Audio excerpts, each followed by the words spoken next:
Okay, so good evening. I'm Nada Pretnar from Gibanje za pravice Palestincev. And this is the second event within the Israeli Apartheid Week.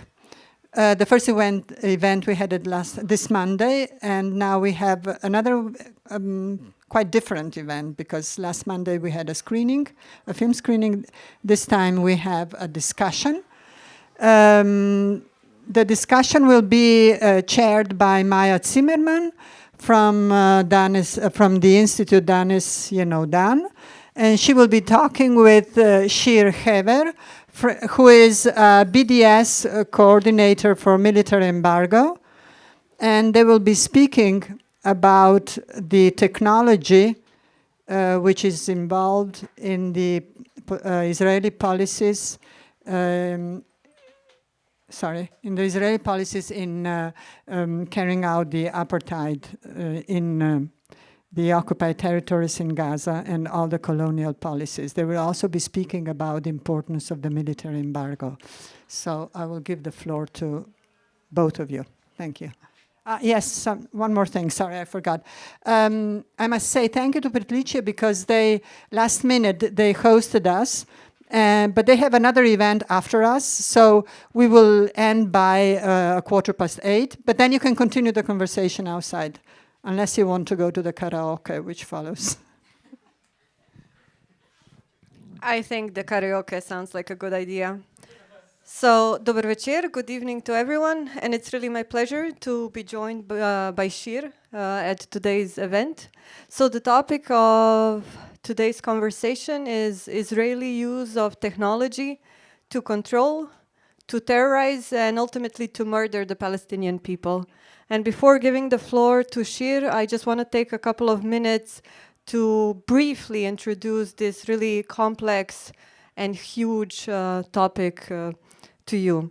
So Israel has for decades subjected Palestinians to invasive surveillance that infringes on their fundamental rights. With advances in computing, enhanced cloud systems, and the ability to collect huge amounts of data, AI has been advancing, and with the advancement of AI, the technologies of control and repression have also unfortunately advanced. We can see this clearly manifested in the Israeli attacks on Palestinians, both in Gaza and the West Bank. Israel uses a multitude of AI-powered and AI-related tools in their war efforts and to support the apartheid and to surveil and kill. In the West Bank, the Palestinians are subjected to extensive AI-based biometric surveillance systems, but that's not all. AI weapons are also and have also been used in the past. So, for example, autonomous drones and automated border control machine guns have been deployed by Israel. On the other hand, the situation in Gaza is a bit different, because before the current assault, people in Gaza have not yet been subjected to such techno-surveillance as Palestinians in the West Bank. However, Israel quickly used the situation after October 2023 and deployed AI systems to support their military attacks in Gaza. There are three infamous systems that we know, that we are currently aware that are being used by Israel in Palestine, in Gaza. The Gospel tool that generates a list of buildings to target and to destroy, so basically infrastructure targets. Lavender tool that generates human targets. And then Where's Daddy, a system that tells Israelis when their human targets are at home, and on the basis of that marks them for attacks.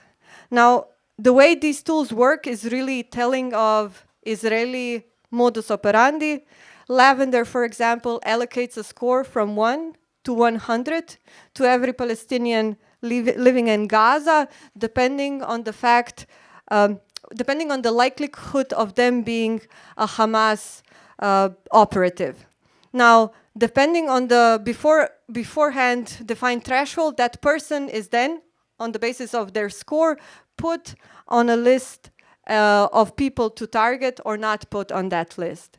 Now, the score between 1 and 100 is calculated on the basis of information about people that are collected through a comprehensive system of mass surveillance, which is composed of CCTV cameras, biometric checkpoints, databases, and even Google Photos.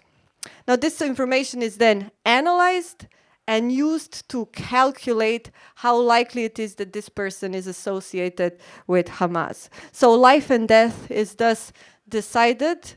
The questions of life and death are decided on the basis of information such as gender, age, where you live, who your family is, and even information such as membership in WhatsApp groups. Now, this is just a short introduction in how AI tools are used and deployed by Israel. I'm pretty sure Shir is going to be able to add to this and kind of share new perspectives and shed more light into how AI systems are being deployed. Shir, maybe before giving you the mic, I would just like to pose an actual question. And my question is that you probably agree that what Israel is doing is not happening because of technology. Rather, it's that technology is being used by a country that has dehumanized Palestinians for decades. So artificial intelligence is just the latest in line of tools that serve the same genocidal goal. So my question to you is, do you think AI makes a difference in what's happening in Gaza? Is there a difference in the destruction we see in Gaza because of AI tools, or is it just more of the same? Yeah, thank you. So first I'll answer your question, then I'll start, because I think that the AI does make a very big difference. But as you say, it's not that because of the technology, Israel decided on a certain policy. But it is the policy that there should be no controls, no red lines, no limitations on the use of lethal technology, and also the implementation of AI, which has loosened the Israeli controls over the violence of its own military, and the AI is used partially as an excuse and partially as a tool to increase the lethality in a way that I think is comparable to how the scope on a rifle helps the sniper kill. So in the end, the sniper is the one pulling the trigger. The ammunition which is killing is the bullet in the rifle, but the accuracy is augmented by the AI in this case, which is based on the surveillance. And this is maybe a good starting point for me to get started. So first of all, I just want to thank everyone for coming, and thank you very much for inviting me. This is a very dark and sad topic, but I think it's very important to talk about it, not just because of our solidarity with Gaza, with Palestine, and with what is happening there, but because this is something that is affecting us here as well. I don't know if everyone is familiar with the concept of data colonialism. We live in a world in which data has monetary value, and we produce data with every interaction that we have with the digital world. We also produce data not just through our interaction with the digital world, but also when we are surveilled. If a camera is taking a picture of us, and especially if there's facial recognition technology, which recognizes our face, this creates another data point. This data point is bought and sold for money.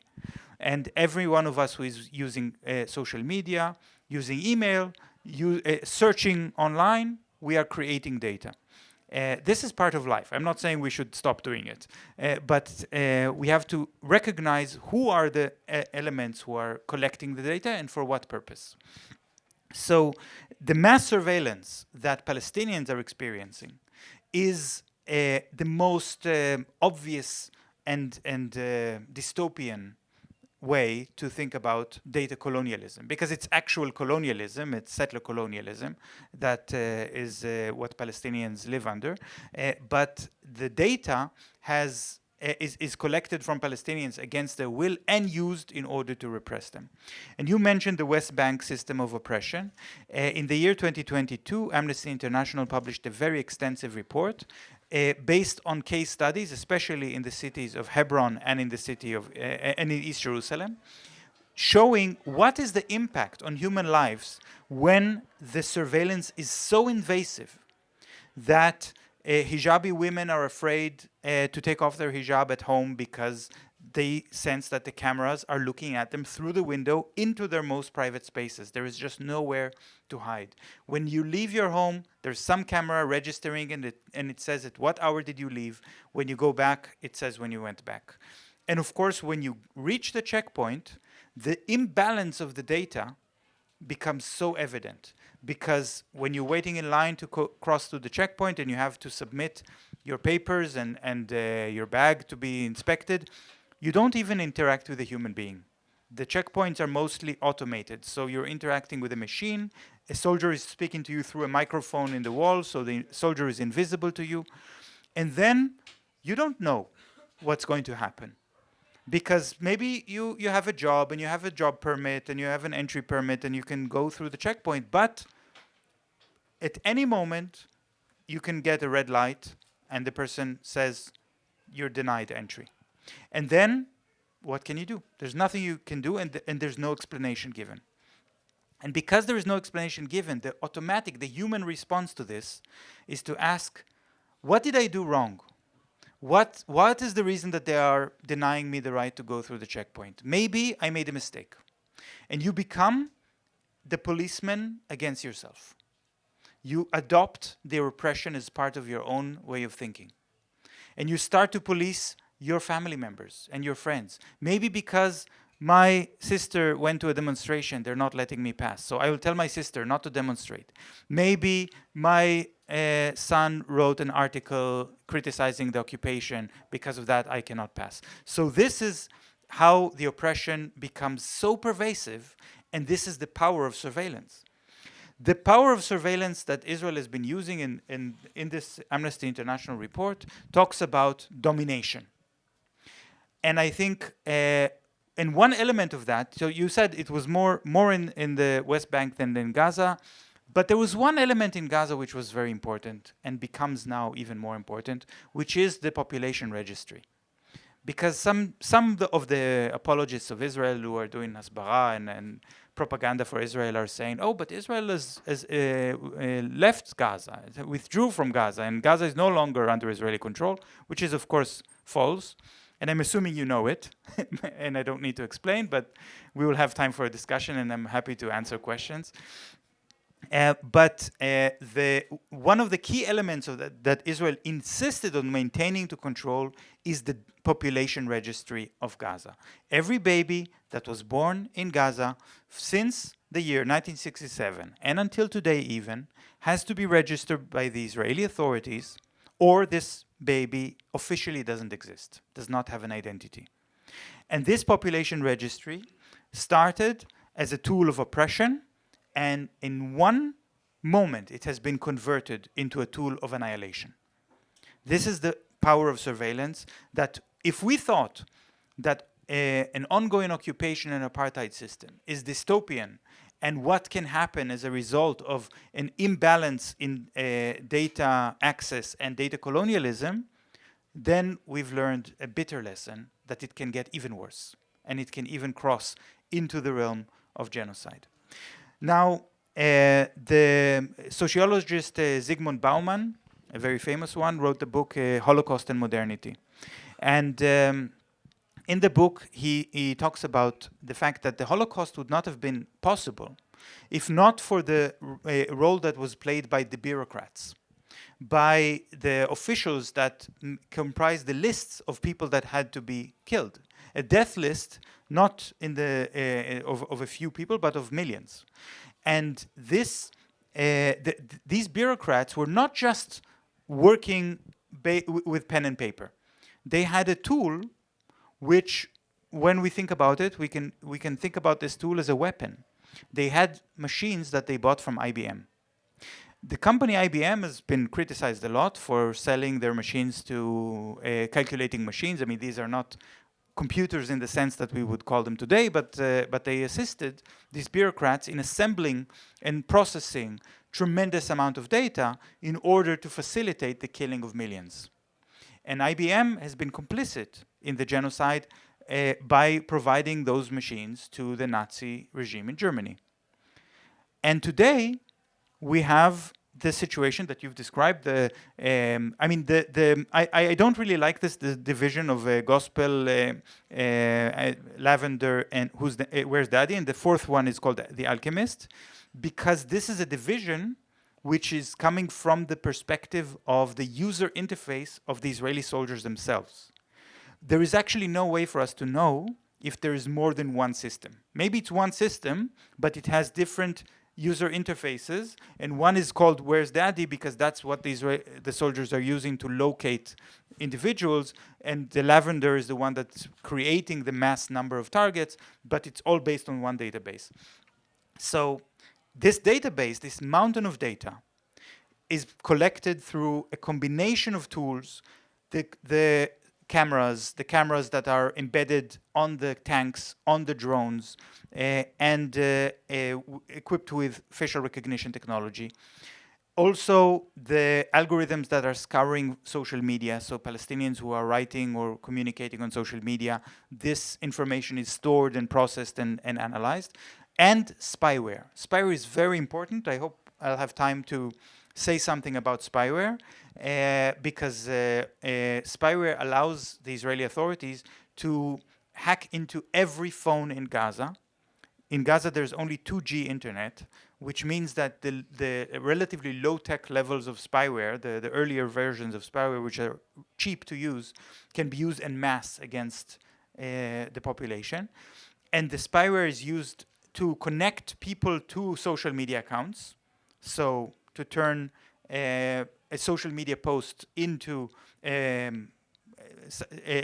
you said, could be a reason that the Israelis decide to kill someone, but also to make it possible to locate that person physically by connecting a certain phone to a certain account and giving the coordinates of where this phone actually is. And the spyware can also remotely activate the camera and the microphone on the phone, so the person standing next to the person with the phone, who doesn't even have a phone, is still under surveillance. And the surveillance becomes all comprehensive. And all this ridiculous amount of data, which creates this mountain of data, no human being can process it. This is where this has to be stored on servers. And Yuval Avraham, the Israeli journalist who wrote the famous article in 972 magazine about the mass assassination factory, the main source that we know about this information, he went to an arms fair in Tel Aviv, which was called Tech for IDF. IDF is how the Israeli military calls itself, Tech for IDF, where one of the speakers was an intelligence officer who thanked the companies that were willing to offer the Israeli military very quickly the number of servers and the programs for processing and interfacing with the data in a very short time after October 7, and those were Amazon, Google, and Microsoft. In this sense, Amazon, Google, and Microsoft are playing a very similar role to the role that IBM played in the genocide of the Jews during the Holocaust, during the Second World War. Not only the Jews, also Sinti and Roma and homosexuals. So the creating, offering a tool to the bureaucrats. It's not that Amazon, Google, and Microsoft are the ones comprising the death lists, but they're giving the tools, and they are knowingly doing so, with understanding of what the tools are used for. So because of this, in BDS, we have a campaign which is called No Tech for Apartheid, and we are protesting these 3 companies and a few others. And so then this mountain of data is stored on the servers. That's still not enough. Then the artificial intelligence comes into play in order to create the targets. But how does the AI create the targets? This is something that if we understand the technical part of it, then I think we can also understand better your question. Is it the technology to blame, or is it the people to blame? As you said, they create a score of between 1 and 100 for every person in Gaza. This includes babies. Everyone has a score between 1 and 100, which in the Israeli language, it's how much a person is incriminated. Meaning that their willingness to justify killing that person. And then the Israeli intelligence made two decisions. These are human-made decisions. Decision number one is to impose what they call a collateral factor. Collateral factor is a number which is the number of bystanders or innocent civilians that it is permitted to kill in order to kill the target, which is the one with the score, with the number. So the collateral factor that the Israeli intelligence unit called Unit 19 used to produce for militants in Gaza was something about 4. And maybe there's a very famous assassination of Khaled Shadeh in 2003, which was in which 15 people were killed just in order to kill him. So this was considered a high collateral factor, 15. It is, I agree, high. But now the collateral factor is in the dozens, and on average, it's almost 100. Almost 100 to kill just one person. Now, the AI also has the capacity not just to provide an estimate of how likely is a certain person to be in a certain location, and what is the score of that person, but also how many bystanders are statistically expected to be within the radius of the bomb that will be dropped on that location. Whether this is an accurate assessment or not is beside the point. It's not relevant. But the AI can answer a question, and if any one of you spoke with ChatGPT, I'm sure you did. So you know there will be some kind of answer. You ask, you get an answer. It doesn't matter if the answer is accurate or not. So they made two decisions. One decision was to impose a collateral factor of about 100 or almost 100 per target. And second, they told the AI that they want to take the 40,000 highest scores from Gaza. Gaza has a population of 2.3 million people. And there were some intelligence estimates that said that there are 40,000 fighters that are fighting for Hamas. So they said, give us the 40,000 with the highest number. This means not to check every person in this list, but just to take the highest numbers. And then just do the math. If you take 40,000 people, and you are willing to accept a collateral factor of 100 per person, you get 4 million people. But in Gaza, there are only 2.3 million people. So who is the one who made the decision to commit genocide? Is it the AI, or is it the intelligence officer that made those two decisions? And I ask myself, why did these intelligence officers, several of them, agreed to speak with Yuval Avraham and give him all of this information? Why did they do it?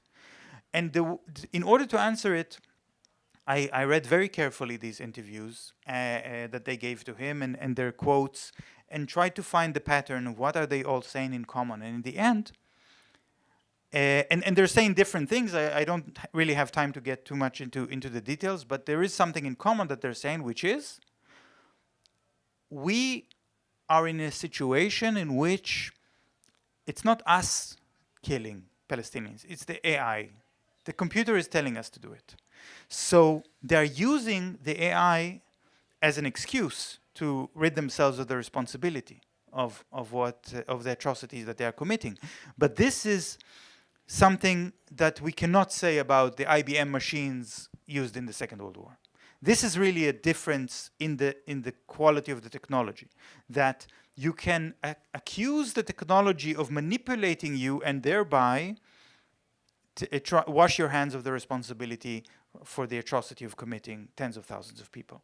And this is also part of why this technology is so dangerous, because it offers this narrative, oh, I'm being manipulated by the AI, I'm not in control of my own actions. Okay, I wanted to also talk about spyware, which is a very important topic because Israel has been selling spyware to pretty much every member state of the EU. And even though I do not have proof that also Slovenia bought Israeli spyware, maybe one of you does know something, but the way that spyware works is it doesn't really matter because it can be used across borders anyway. So spyware is a technology that, first of all, the most important thing I need to say about it, it is not a neutral technology where you can say, well, it can be used for good, it could be used for evil. Because there is no way to use spyware in order to collect evidence from a suspect of a crime for law enforcement. It doesn't work. Because once spyware doesn't extract information from a phone, spyware completely cracks open the phone, takes control of the phone, creates a clone, and everything that you do to the clone happens to the original phone. Which means that if there is a forensic analysis of a phone that has been hacked by spyware, and you know that this phone has been hacked, now there is the question. Here is some data on the phone. Who put the data in? Is it really originally from the phone, or has the spyware operator inserted the data into the phone? There's no way to know. And because there's no way to know, it's inadmissible in court. So it's a tool of destruction. It's not a tool of investigation. And it is used to violate human rights, to violate client privilege by lawyers. It is used to destroy journalism because journalists need to protect the anonymity of their sources. So this is what this technology is really used for. Several countries in the world have spyware. It's not an Israeli invention. And they use it for their own intelligence services, like the United States, Russia, China. But Israel is the only country in the world that allows its private companies to sell spyware for profit. The only country in the world. This is extremely dangerous because, of course, once you start selling this technology for profit, it will fall into many different hands and will be used by many different actors for many different reasons. And the nature of the technology itself is very much, well, it's very tempting to use it for nefarious purposes because it's so powerful, and it cannot be used for law enforcement.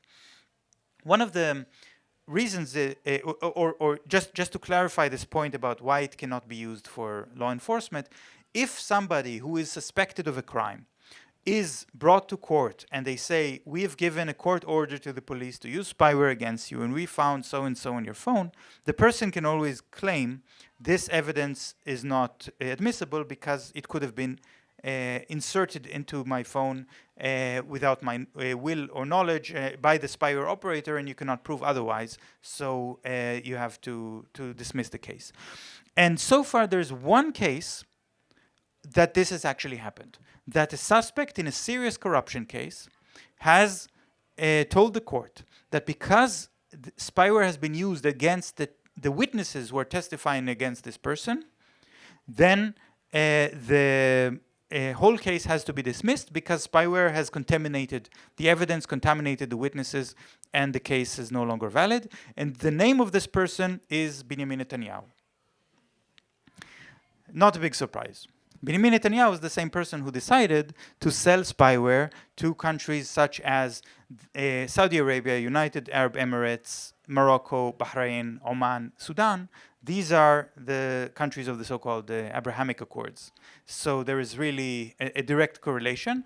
And also to countries in Europe, but most importantly, Hungary, Poland, Poland under the previous government, very important to point out, Czech Republic. So these are technologies of oppression. These are technologies of oppression, and they are used for that purpose. And there is the European Parliament tried to stop spyware by establishing the PEGA committee. The PEGA committee of members of the European Parliament was established to investigate. It's called PEGA because it's short for Pegasus. Pegasus is the most famous spyware that was used, that Israel is selling, but there are also others like Predator, which is made by the company Intellexa, and Paragon, which is now has been just used in Italy, so it's very much in the news. The PEGA committee was comprised of 33 members, and I met with many of them, and they wanted to write recommendations about what the European Union should do to protect its citizens. Meanwhile, as they were doing this, President Biden in the United States imposed 2 executive orders in order to restrict the use of spyware on American citizens. And here in Europe, we don't have that protection.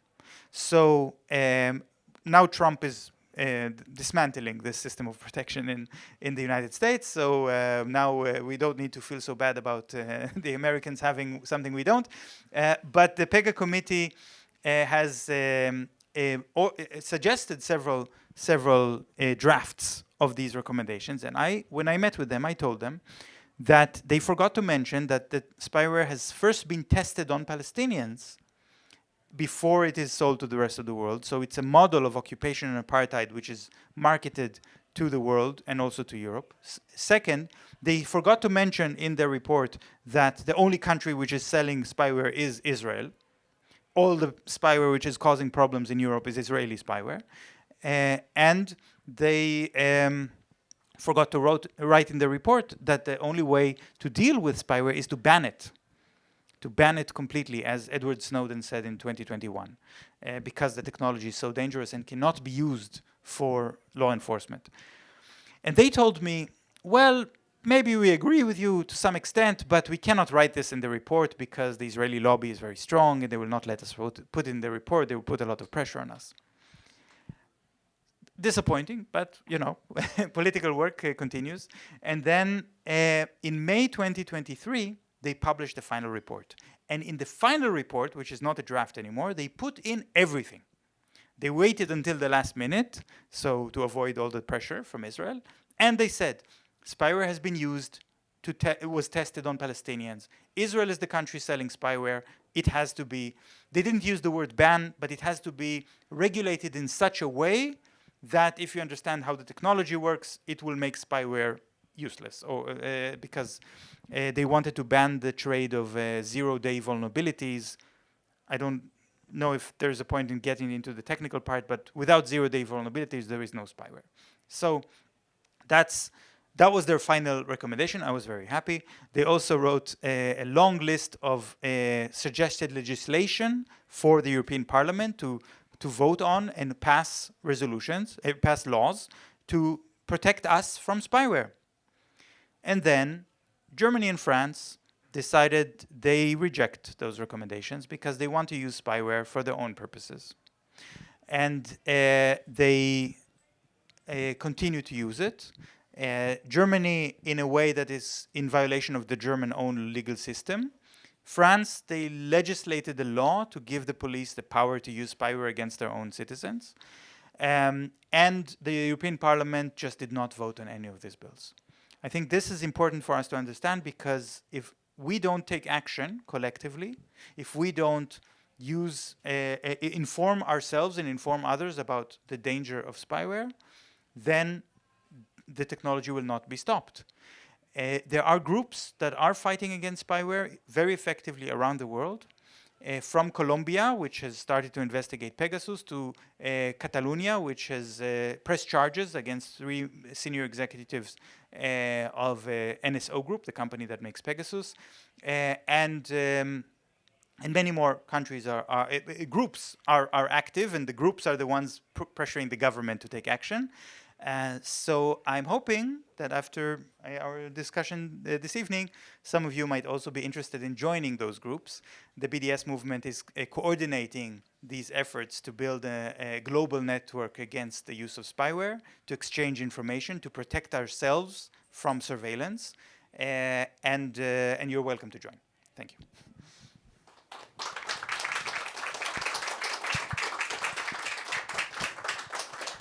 Thank you, Shir.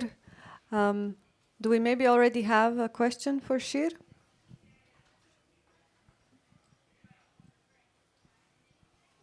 Yeah, sure. You're going to get a mic, so. It might be a bit stupid, but so the countries that buy the spyware, so does the producer of the spyware also get the right to all the data collected in the different countries? Or what does it happen with the data? Is it now technically owned by the original producer of the spyware? Or do the countries that bought the spy thing? I think you get the question. Thank you. Yeah, it's a very important question. It's not a stupid question at all, because this is a question that also at the network we were asking very much. Of course, when you speak to politicians and you tell them that this is immoral and unethical technology, and you also tell them that there are legal problems and you cannot use it for law enforcement, they don't really listen. Once you say, oh, but you know that it is a threat to the national security because the spyware is collecting the data, but you don't control the data anymore, their eyes open. And they say, how do you know? Prove it to us. And we couldn't prove it. So based on a novel, a fictional novel written by an Israeli author, where he describes the way that spyware is used and describes the server room, which is in Tel Aviv, where the operators of the spyware are giving tech support to the users of spyware in countries that are oppressing their own people with spyware around the world, then of course the assumption was that in order to provide effective tech support, you need access to the whole system. It makes sense, and if you think about the technical part of it, it makes sense that Israel has the access, or at least the company has the access, and if the Secret Service or the police or the intelligence services of a country are using spyware, the Israeli company will get a copy of everything. This stands to reason, but it's not proof yet. Meta, the company that owns Facebook, has sued NSO Group because they hacked WhatsApp. And the court case has been dragging along for about 5 years now. The court it looks like Meta is not trying to win the case. It looks like Meta is just trying to show that they're doing something to convince their customers that WhatsApp is safe. But in reality, they're dragging the case along. But in the course of that case, they did force a testimony by NSO Group to speak at the court case. And the person from NSO Group said, yes, of course, we have the access to the data which is collected from spyware. So there is a third party here. The company NSO Group is getting a copy of all the data. Now that we have that, so this is at least one good thing that came out of this court case. Now we have the proof, and the answer is yes. Thank you. Any other question? Okay, if not, maybe when you talked about the soldiers and the targets they're receiving and how the AI delivers targets to them, this kind of reminds me. Last summer we hosted an event on a similar topic that your friend Lior also attended. And our participant, our guest from Hamlech, a Palestinian digital rights organization, spoke about gamification of surveillance. So she spoke about the Blue Wolf app that Israeli soldiers use to collect personal data about Palestinians, and how the app encourages soldiers to do as much as possible, so collect as much data as possible, and it encourages them by stimulating them with rewards and kind of job perks and similar. So I think everything that you talked about and this example, they all speak, they all remind me of these intense detachment from. So when you're playing a game, when you're just trying to kind of get a good target, it's very easy to forget that your target are actually people and your mission is genocide. So yeah, I don't know, maybe if you can talk a bit more about this detachment that's happening through technology. Yeah, I mentioned this report by Amnesty International from 2022, which was called Apartheid Technology. So it was really the focus. This was before the genocide. And they mentioned that there are three kinds of systems that Israel is using, especially in the West Bank, which are the blue wolf, the red wolf, and the wolf pack. The blue wolf is a system, as you say, it's a system of gamification, whereby every soldier in the West Bank carries a handheld computer and is supposed to scan the faces and the biometric data of as many Palestinians as they can in every given day. And the perks that they were offered for the soldiers, like to get a vacation or something like this, if they win the contest and surveil the maximum number of Palestinians, proved not very effective compared to the game effect itself. Just the fun of playing a game has been a more powerful motivating force for the soldiers than the actual perks that they would get. The Red Wolf system is something that is based on gathering the data from stationary cameras, especially the ones at the checkpoints. So just cameras fixed with facial recognition. This was first tested in East Jerusalem in a system that was called Mabat 2000, which is really the panopticon of Jeremy Bentham. I don't know if this term is familiar to everybody. A room in which there are the walls are covered in screens.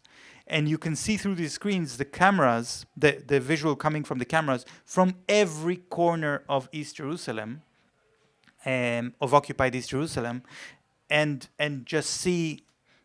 There was a famous case of a tourist, and somebody pickpocketed her wallet, and they invited her to the room, and said, "Can you look here and recognize the person that took your wallet?"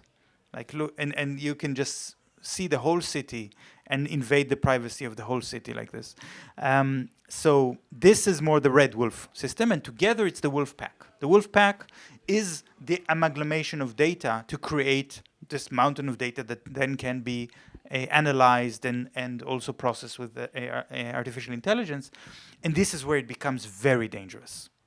The moment in which the data becomes so powerful.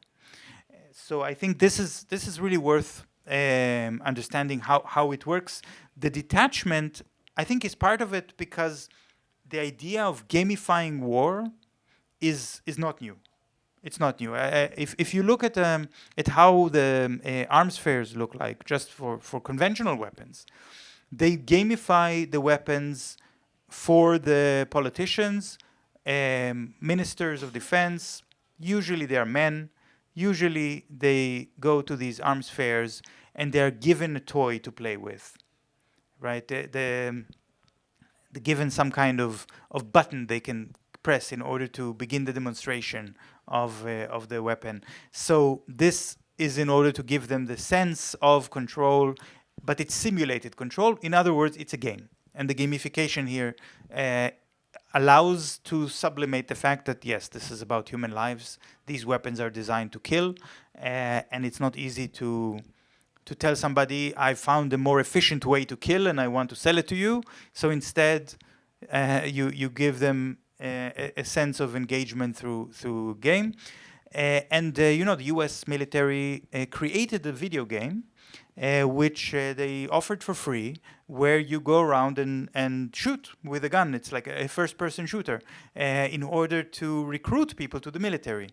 The game is supposed to convince young Americans that it would be a good idea to join the military. So this is also, I think, a deeper history of how this detachment works in the arms industry. But if we want to talk about the role of surveillance, if we want to talk about how this is used in Palestine, and how it affects the life of people living under this I'm looking for the right word to say that the accumulation of data to a certain tipping point, which some scholars call it the singularity, because the idea of the singularity is the moment in which humanity destroys itself. And there's the new book by the Israeli historian Yuval Noah Harari. I don't know if anyone read it. It's called Nexus. I thought reading the book really shocked me because exactly of this point. Yuval Noah Harari says this is how the singularity happens. The data is concentrated in one place. If you have this mountain of data collected from below and going up, always in this direction, and if it's concentrated in very few hands, it's very dangerous because it gives unlimited power to someone. And then he says, but what about the danger of AI? The problem is that we as human beings do not have the ability to see the whole picture. And we can make mistakes and we can be fooled and not see how the danger is manifesting in front of our very eyes because the AI sees the world from a different perspective and does things that we don't expect. It thinks in a different way. So then he says, you know, this could be very dangerous at some point in the future, maybe in the near future, but don't think that the AI will first work by converting one of the big countries of the world in order into a killing machine, because those big countries where you have a lot of people who speak the same language, they have also mechanisms of self-correction repair which might stop it on time. It's more likely that the way that AI will become a threat to humanity, it will start from a small country with a strong dictator in which people speak their own language, so they are a little bit in a cultural bubble that the AI can thrive in, and then he says, well, this could happen. And the book came out last year. And do you think that maybe Yuval Noah Harari himself has a little spot that he cannot see the reality in front of his face?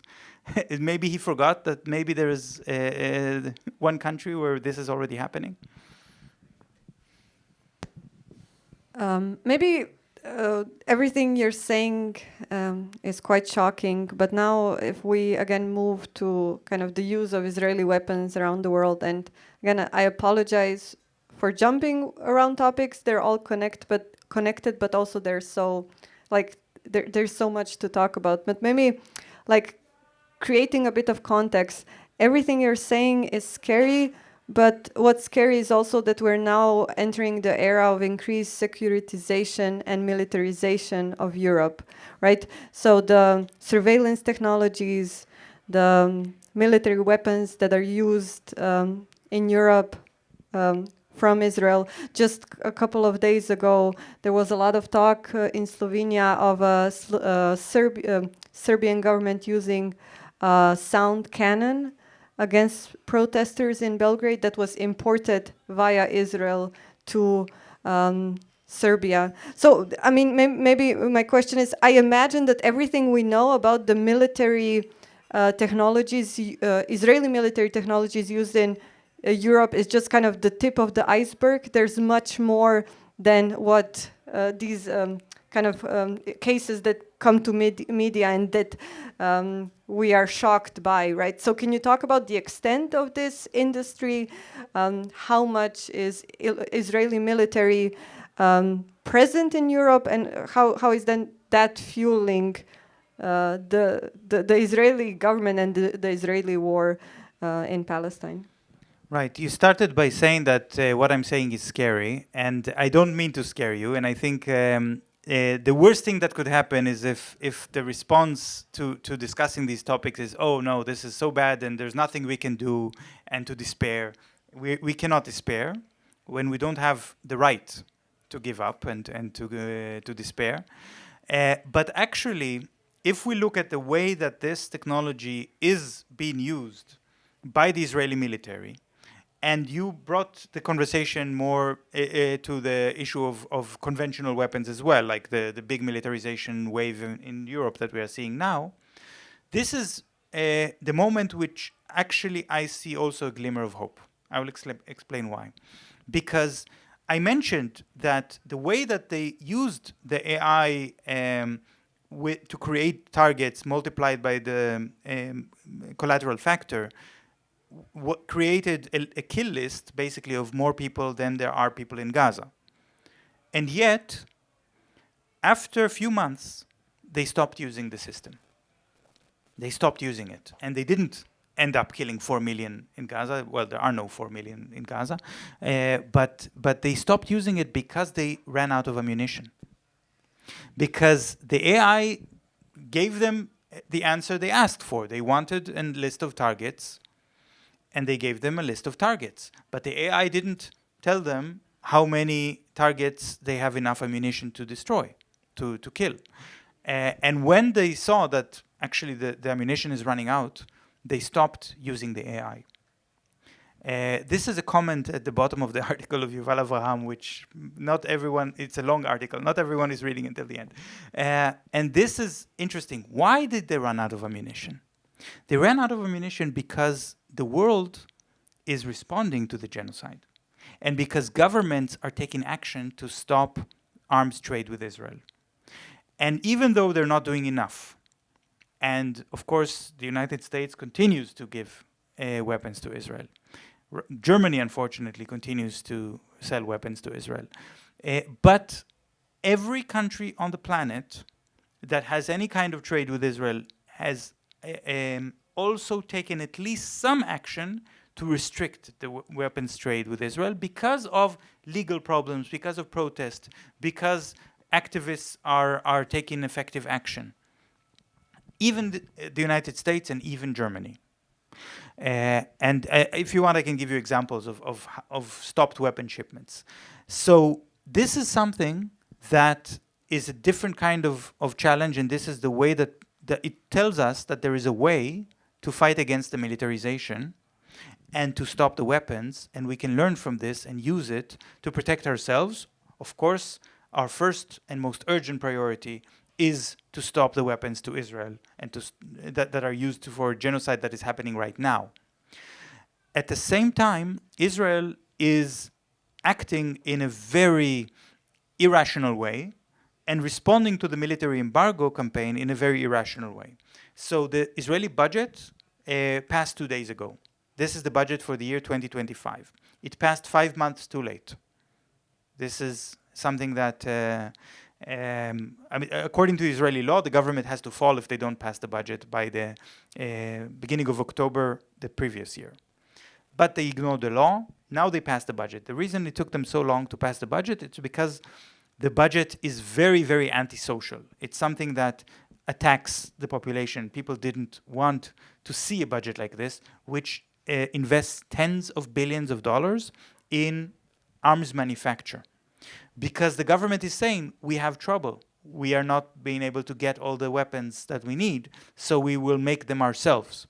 Which is a delusion and a fantasy because they don't have the materials and they don't have the technological capacity to make the weapons, so they are planning to make the weapons, but it's not going to work.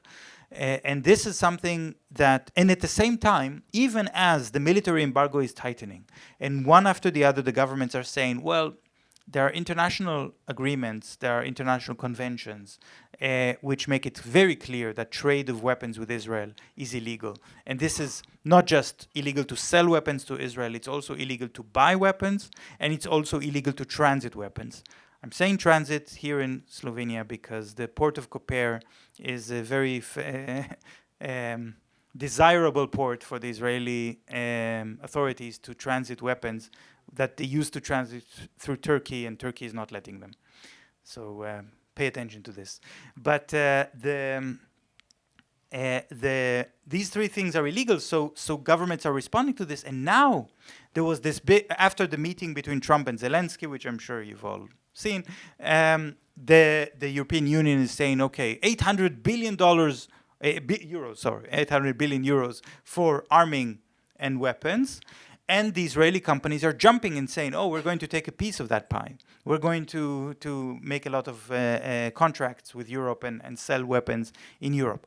But again, I think that they are being overly optimistic.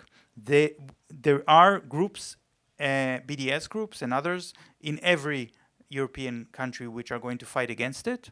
And the BDS movement is working on a campaign that will not just focus on stopping the weapons to Israel that are used in Palestine, but also with the anti-militarism groups in Europe that don't want the money that is necessary, needed for healthcare, for education, for infrastructure to be diverted to weapons. We don't want this. And so we have a good reason to work with the Palestine Solidarity Movement together. This is so in the end, not only will the Israeli arms companies fail, and I do believe they will fail, to sell their weapons to Europe in large numbers and militarize Europe, but also the European arms companies will find that we have trained a strong movement against militarization in Europe that has successes under its belt and the ability to fight back. Thank you. Any questions? Yes?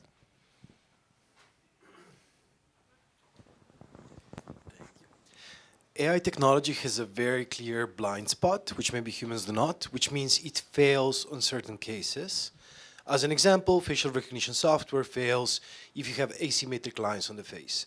Is there any movement or anything happening on this front where people try to go against the AI technology by using these blind spots and issues with it?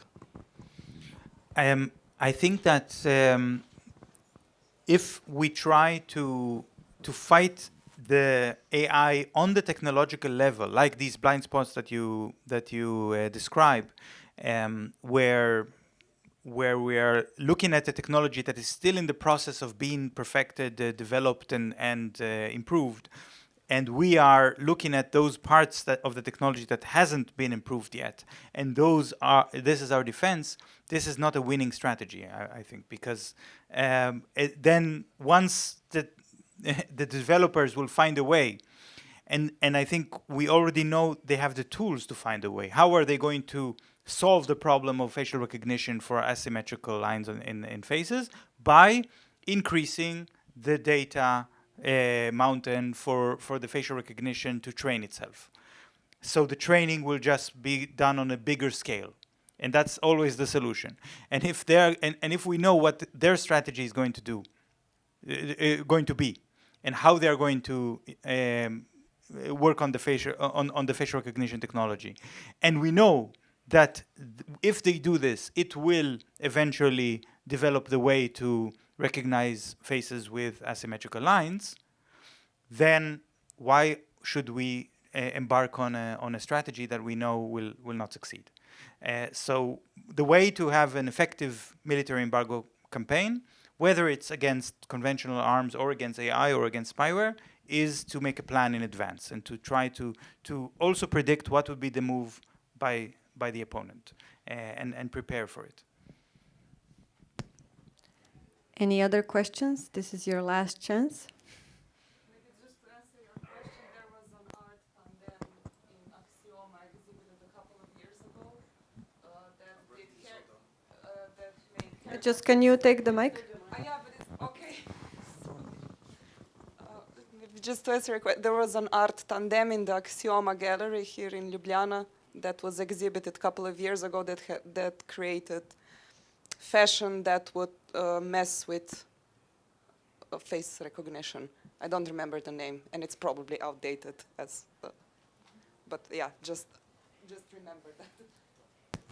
Thank you. Any other questions? If not, we're going to be closing this event. I would like to thank Shir for kind of also bringing some optimism to this room. Maybe you should also talk to our Minister of Foreign Affairs, give her maybe some ideas about how she or Slovenia could try to position itself independently from maybe more Israeli supporting EU member states. I think that would be great. Maybe Nada can introduce you. I think he knows her. I think you know her.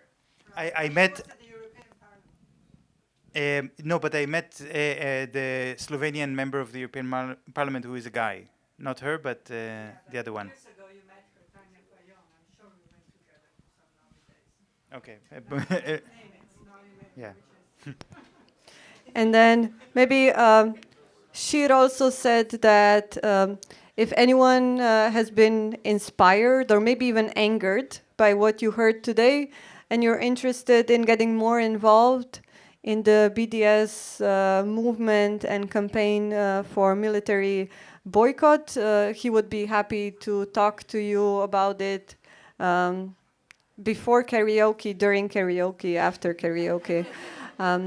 And with that, I would like to also again thank Nada for setting this event and organizing it. Gibanje and Nada for organizing everything. Thank you, Pritliče, and thank you all. Enjoy your evening.